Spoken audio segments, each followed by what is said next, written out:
no tiene nada que ver con la Jerusalén de la época de Jesús. Lo más aproximado a la Jerusalén de la época de Jesús es cuando fuimos al Cardo, ¿se acuerdan? Aquella parte de allá abajo, que había un mural donde las mujeres hicieron una fotografía, que había unas chicas comiendo en el suelo. Esa es la Jerusalén más profunda, de la que se puede visitar, ¿vale?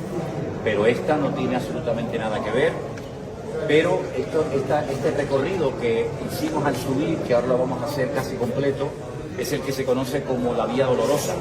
Y por aquí los católicos van haciendo diferentes paradas, porque en un sitio fue donde limpiaron el rostro a Jesús, en otro sitio donde le hicieron no sé qué, donde se cayó la cruz, donde José de Arimatea le ayudó, y es toda la Vía Crucis, la famosa Vía Crucis, que en la época de Semana Santa hay cantidad de católicos que vienen a hacerlo cargando las cruces. ¿Por qué hemos parado aquí? Porque ahora mismo esto es un convento católico, pero aquí era donde estaba la fortaleza de la Antonia, donde vivía Poncio Pilato. ¿Okay? La fortaleza de la Antonia era una fortaleza gigantesca, muy alta, que se elevaba con unas torres y que podía observar ahí detrás donde estaba la explanada del Templo de Jerusalén. Entonces los romanos podían observar en todo momento si allí estaba pasando algo raro, si estaba a punto de producir una revuelta, etcétera, etcétera. Entonces aquí fue donde Pilato dijo: yo no encuentro ningún delito en este hombre para crucificarlo. Y entonces dice que aquí se lavó las manos y dijo: hagan con él lo que quieran, yo tengo un preso que les propongo que o lo soltamos a él, Barrabás, o soltamos a vuestro rey. Y le dijeron: nosotros no tenemos más rey que César. Fíjate tú, toda la vida peleando contra los romanos y ahora resulta que dice que el César es el rey de ellos. Algo increíble. Bueno, pues todo eso ocurrió aquí, digamos, en este patio, que, como no podía ser de otra manera, la Iglesia Católica se ha apropiado de él, tienen ahí su iglesia, y aquí viven los monjes que custodian esta parte. Pero para que sepan que hemos parado en la antigua fortaleza de la Antonia, donde Pilato se lavó las manos y dijo: hagan con él lo que crean conveniente. ¿De acuerdo? El manto se empapa, se impregna con la sangre, y cuando está bien pegado, cogieron así y se lo arrancaron. Es decir, pues si le quedaba algún trocito de carne, no le quedó absolutamente. Sí, probablemente los tendones y los huesos estarían, si no se veían, poco le faltaba. Porque el Salmo 22, que sería muy bueno que lo leyeran, es la descripción de la crucifixión de Cristo. Dice que se le podía contar todos y cada uno de sus huesos. No había piel en su cuerpo, ¿no? Algo tremendo. Para colmo, después le pusieron una corona de espinas que en esta avenida se compran, unas espinas así de largas, que se la ponen en la cabeza y le dice que le daban para que se clavaran en la sien. Sí, era una cosa terrorífica. Toda la noche sin dormir, un martirio terrible. Después la cruz, las horas que estuvo colgado, fue realmente algo terrible, ¿no? Y entonces todo ese martirio, antes de llevarlo a la cruz, pasó aquí abajo. Aquí era donde los romanos se burlaron de él, donde los romanos le pusieron el manto, donde le escupieron, le daban con la caña en la cabeza, le dije: salve, rey de los judíos, se postraban delante de él. Sí, era toda una burla, toda una humillación tremenda, ¿no? Entonces vamos a bajar aquí abajo para que vean el sitio y para que vean incluso en el suelo los juegos a los que jugaban los romanos riéndose de los presos, porque ellos disfrutaban torturando a la gente. Para ellos era un juego. Para ellos estaban los romanos y los no romanos. Los no romanos para ellos no tenían ningún valor, no tenían ningún derecho. De hecho, el único pueblo en el mundo que le daba descanso a los animales y a las personas una vez a la semana fue el pueblo de Israel.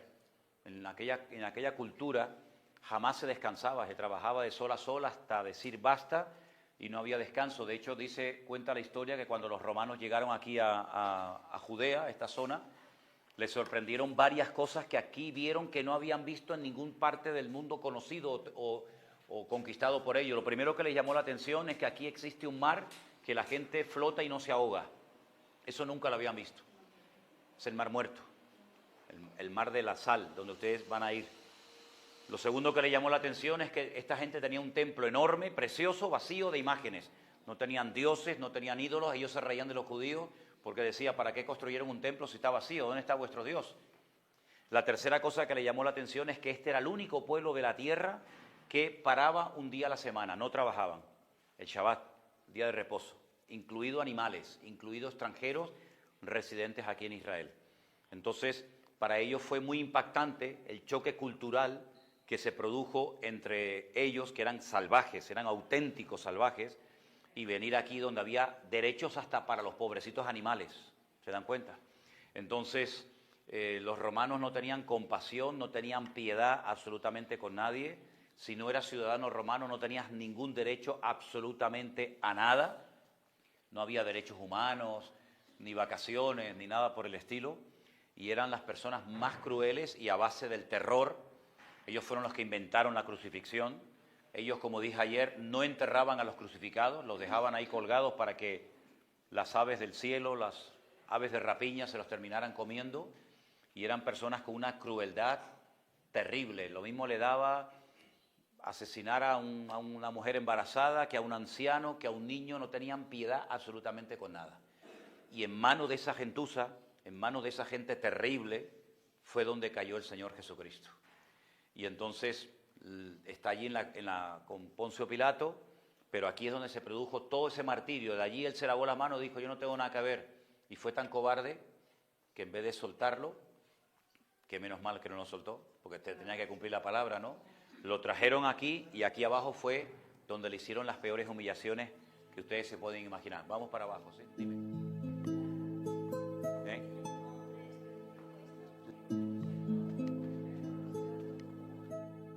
Pero estamos ahora mismo por debajo de la ciudad de Jerusalén.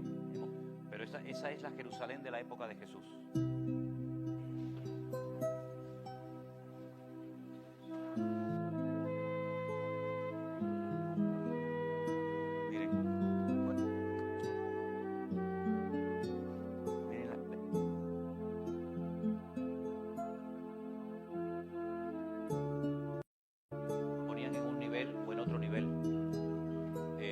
A los más peligrosos, los más criminales, el delito más fuerte.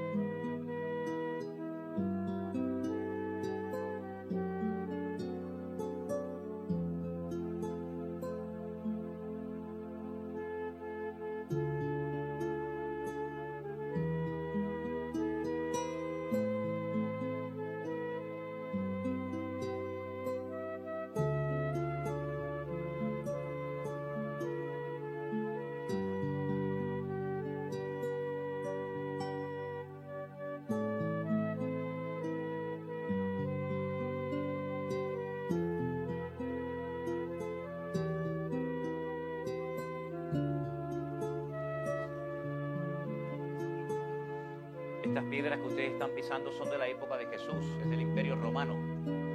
No podemos decirlo así con 100% de seguridad, pero probablemente el mismo Señor Jesucristo caminó por estas piedras en las que tú estás pisando ahora.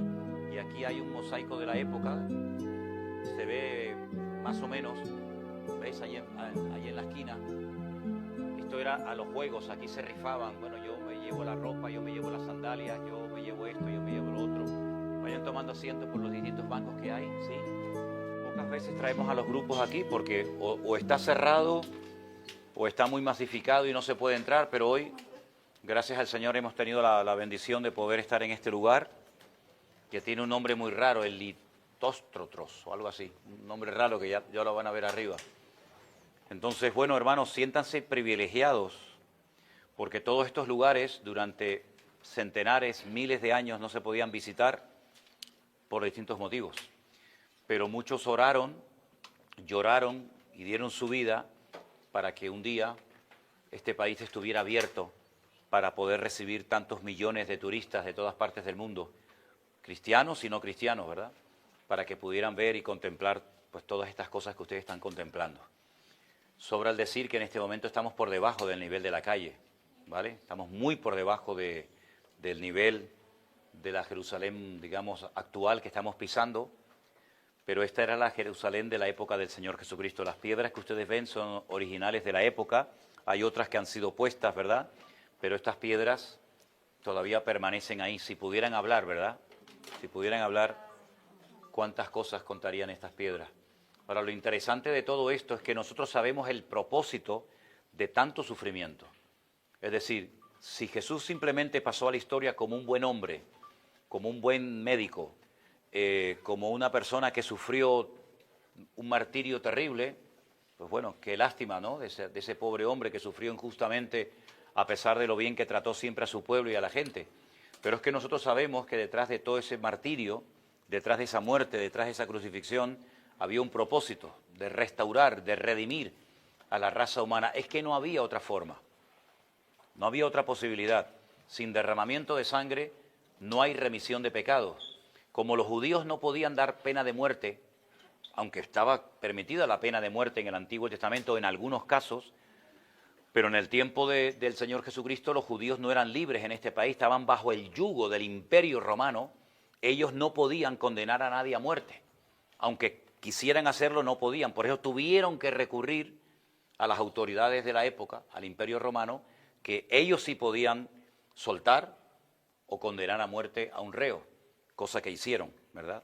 Entonces vemos que el Señor Jesucristo nació en la época exacta, porque si hubiera nacido en la época de los babilonios o en la época de los griegos, pues este tipo de muerte no existía, había otros tipos de muerte, pero la Biblia nos enseña que Jesús iba a ser colgado en un madero. Entonces nació en el momento exacto, ¿verdad? Todo se dio a la perfección, todos los detalles encajan perfectamente para que llegara el momento en el que naciera el Mesías en Belén de Judea, ¿verdad? Y pudiera morir como murió.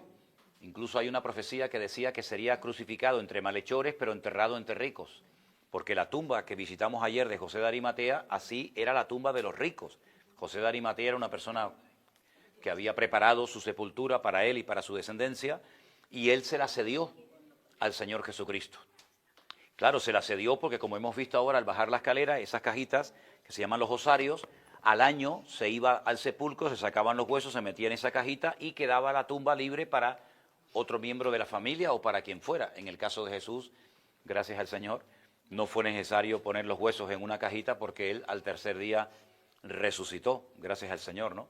Así que, bueno, el poder estar en estos lugares realmente son muy impactantes, ¿no? Porque primeramente, como algunos de ustedes han dicho, esto es como una especie de sueño cumplido, pero por otra parte, desen cuenta de que sí, nos gozamos, sacamos vídeos, sacamos fotografías, grabamos, etcétera, etcétera, pero detrás de todo esto hay un precio muy alto que el Señor Jesucristo pagó por todos y cada uno de nosotros. Como yo siempre he dicho, la salvación no es gratis. ¿Cómo que no? No, la salvación no es gratis. O sea, que para usted es gratis, pero alguien la pagó. Menos mal que la pagó Él, a precio de sangre. Entonces decimos, no, la salvación es gratis porque Cristo pagó el precio. Precio elevadísimo que tú y yo nunca podíamos lógicamente haber pagado, ¿verdad? Entonces hoy en día podemos disfrutar de estos lugares que, bueno, que como les he dicho en varias ocasiones, todo esto está en manos de los católicos, ¿eh? Todo lo que es la Vía Crucis es un negocio tremendo, ¿verdad? Aquí por todo se paga. En el estanque de Bethesda hemos tenido que pagar, aquí también hemos tenido que pagar, y en todos los lugares se paga porque han hecho un negocio, tanto judíos como musulmanes como católicos, han hecho un negocio de la figura de Jesús. Volvemos otra vez a lo que el Señor dijo hace 2000 años. Esto es una cueva de ladrones. Aquí todo el mundo vive o de la cruz, o del clavo, o de las piedras, o de no sé qué. Todo el mundo vive a costa de nuestro Señor Jesucristo. Desen cuenta que en la Vía Dolorosa, todas estas tiendas que ustedes ven, la mayoría son tiendas de árabes. ¿Y qué te vende el árabe? Pues te vende un shofar que no tiene nada que ver con su cultura ni con su religión, que es algo judío. Te vende un talit, que es el manto de oración de los judíos. Te vende la corona de espinas, te vende un rosario. No te vende a la madre porque no la van a comprar nadie, pero te venden todo. Si tú entras a una tienda de judío y te venden sus cosas, pero esta gente ha hecho un comercio y te venden absolutamente todo. Muchos no creen en él, muchos reniegan de él, muchos le rechazan, pero viven